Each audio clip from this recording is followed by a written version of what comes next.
11वीं कहानी। एक बार फिर सभी तैयारियां पूरी होने पर शुभ मुहूर्त में राजा भोज ने जैसे ही उस सिंहासन पर बैठने के लिए कदम बढ़ाया, तभी 11वीं पुतली ने राजा भोज को विक्रमादित्य से संबंधित एक कहानी सुनाई और पूछा, यदि आपके अंदर ऐसी प्रतिभा, ऐसे गुण हैं, तभी आप इस सिंहासन पर बैठ सकते हैं। एक बार जन कल्याण के उद्देश्य से महाराजा विक्रमादित्य ने महायज्ञ का आयोजन करने का संकल्प किया। इस यज्ञ में उन्होंने पवन देव और समुद्र देव को भी आमंत्रित करना चाहा। महायज्ञ के शुभ मुहूर्त में अधिक समय नहीं था, इसी कारण वे दोनों देवताओं को स्वयं जाकर आमंत्रित नहीं कर सकते थे। अतः समुद्र देव को आमंत्रित करने के लिए उन्होंने एक ब्राह्मण को भेजा और पवन देव को स्वयं आमंत्रित करने का निश्चय किया। पवन देव को आमंत्रित करने के लिए उन्हें सुमेरु पर्वत पर जाना था। समय की कमी को देखते हुए वहां पहुंचने के लिए विक्रमादित्य ने काली मां के दोनों वेतालों का आह्वान किया।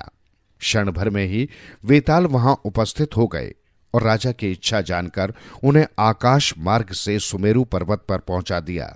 पवन देव का अभिवादन करके उन्होंने अपने महायज्ञ के विषय में बताते हुए पवन को उसमें आमंत्रित किया। पवन देव ने कहा कि वे जहां कहीं भी सशरीर जाते हैं, वहां भीषण तबाही मच जाती है, इसलिए वे अपने आसपास मौजूद जीवन के चिन्हों को ही उनकी उपस्थिति का प्रमाण समझे और जन कल्याण हेतु अपनी जिद त्याग दे। अपने आशीर्वाद स्वरूप पवन देव ने राजा विक्रमादित्य को कामधेनु गाय दी और कहा कि उनके राज्य में सदैव सुख समृद्धि रहेगी और दूध दही की कमी कभी किसी को न होगी। आशीर्वाद देकर पवन देव चले गए। कामधेनु को पाकर राजा बहुत प्रसन्न हुए और फिर वापस उज्जैन लौटने के लिए उन्होंने दोनों वेतालों का आह्वान किया। दोनों वेताल तुरंत उपस्थित हुए और राजा के कहने पर कामधेनु सहित उन्हें उनकी मंजिल पर पहुंचा दिया। उधर समुद्र देव को आमंत्रित करने के लिए ब्राह्मण समुद्र तट पर पहुंचा और ध्यान मग्न होकर समुद्र देव का आह्वान करने लगा। स्वयं को महाराज विक्रमादित्य का दूत बताते हुए ब्राह्मण ने महायज्ञ के लिए ससम्मान समुद्र देव को आमंत्रित किया। ब्राह्मण ने उनसे निमंत्रण स्वीकार करने की प्रार्थना की।